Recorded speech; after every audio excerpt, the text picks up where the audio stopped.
मां कल साईं अल्लामा हाफ़िज़ हक़ नबी खे हिकिड़ो हवालो ॾेखारियो, चई पढ़ो। बगदाद जो मुंहिंजा प्यारा दोस्त हाकिम आ, अमीर तरीन माण्हू आ, रात जो सुतो पियो हुजे, ख्वाब पियो लहे, नबी पाक जी ज़ात बाबरकात फरमाइनि पिया, ओ फलाणा, चई जी मुंहिंजा सोहणा, पाण फरमायूं तुंहिंजे क़ैद में हिकिड़ो कातिल आ, उन कातिल खे आज़ाद करे छॾ। सुबह जो उथियो, रजिस्टर घुरायई, बाबा मुंहिंजे कैद में कहिड़ा कहिड़ा फांसी जा हक़दार आहिनि, कहिड़ा क़त्ल जा हक़दार आहिनि, कहिड़ा उम्र कैद में आहिनि, मूंखे ॾेखारियो त सही। साईं जन मूंखे चयो त जेको कातिल आहे उन कातिल खे छॾे ॾे। कुदरत जो रजिस्टर आंदो त रजिस्टर में कंहिं कातिल जो नालो ई कोन। परेशान थियो, पंहिंजे वज़ीर खे घुरायई, उन वज़ीर चयोसि मूं वटि रजिस्टर आहे, चई उहो खणी आ, उन्हीअ में हिकिड़े कातिल जी सज़ा उम्र क़ैद आहे, जेको जेल में 4 साल खां वठी करे क़ैद में पियो आहे, चई इन्ही खे वठी आ, जल्दी कर। उनखे बादशाह जे आॾो, अमीर जे आॾो, बगदाद वारे अमीर जे आॾो क़ैद मां कढी वठी आया, अची साम्हूं उनखे वेहारियो, हुनखे चई बाबा ॾे ख़बर तोखे घणा साल थिया आहिनि? चइसि मूंखे 4 साल थिया आहिनि। कहिड़े ॾोह में आ? चइसि को ॾोह कोन्हे।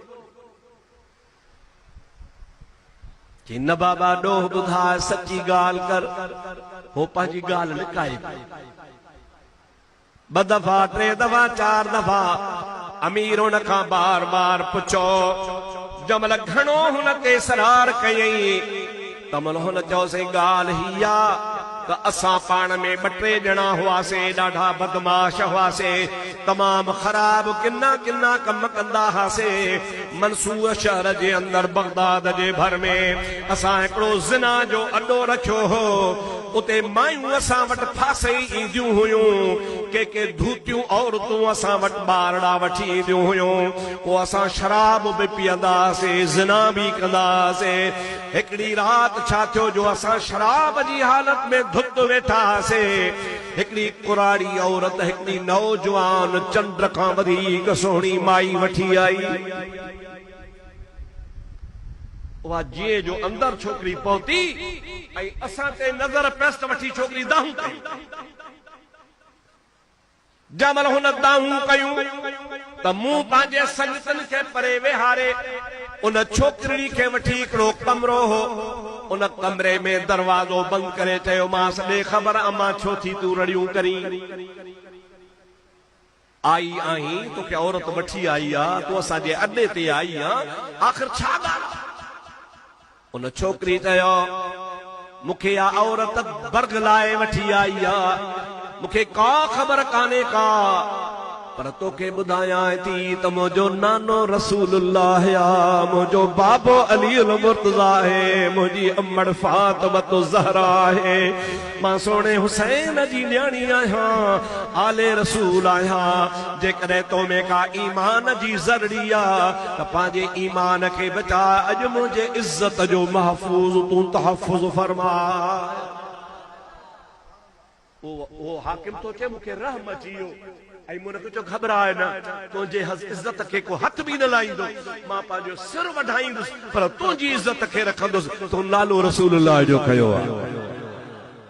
मां उन्ही खे उते वेहारे पंहिंजे संतनि खे अची चयुमि बाबा ही मामलो आहे, हीअ औरत जेका आहे सा आले रसूल आहे, धोखे सां आई आहे, ग़लति औरत खे वठी आई आहे, रड़ियूं थी करे ॻाल्हि ॿुधाए थी त मां रसूलुल्लाह जी ॾोहिटी आहियां, फातिमत ज़हरा जी न्याणी आहियां, अलीअ जी औलाद आहियां, हुसैन जे ख़ानदान मझां आहियां। इन्ही खां पोइ हाणे असांखे हिन जे हथ खे वार खे बि हथ लाइणो न आहे। हुननि चयो त हल हलड़े आयल शिकार थोरो छॾींदासीं, शराब जे हालत में हा। मूंखे गुस्सो आयो, मां छुरो खणी हिकिड़े खे उते जो उते ज़िबह करे मारे छॾियो, ॿियो भॼी वियो।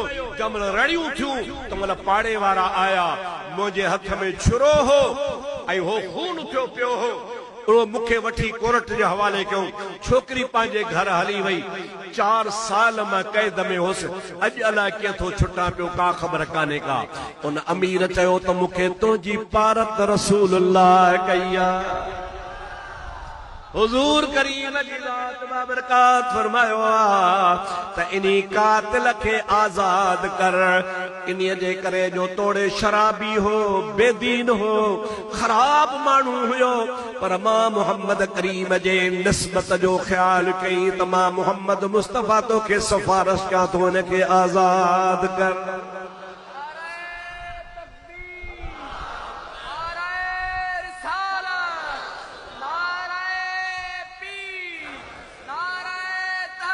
हक चार यार। मुंहिंजा दोस्तो अज़ीज़ो मुसलमान भाइरो, उन हाकिम उनखे आज़ाद कयो ऐं उनखे सोन जूं चांदीअ जूं थेलियूं भरे ॾिनई। चए वठ, मां तोखे इनाम थो ॾियां। उन चयो त मां तोखां इनाम कोन वठंदुसि। चई छो? तोखे आज़ाद भी क्या तो है, पैसा भी जाए थो। के तोखा इनाम वठां त पोइ क़यामत में रसूलुल्लाह मूंखे इनाम कोन ॾींदा। इहो इनाम मूं हुज़ूर जे हवाले कयो त क़यामत में मूंखे हुज़ूर उन जे सदक़े में जन्नत वठी ॾेई छॾींदा।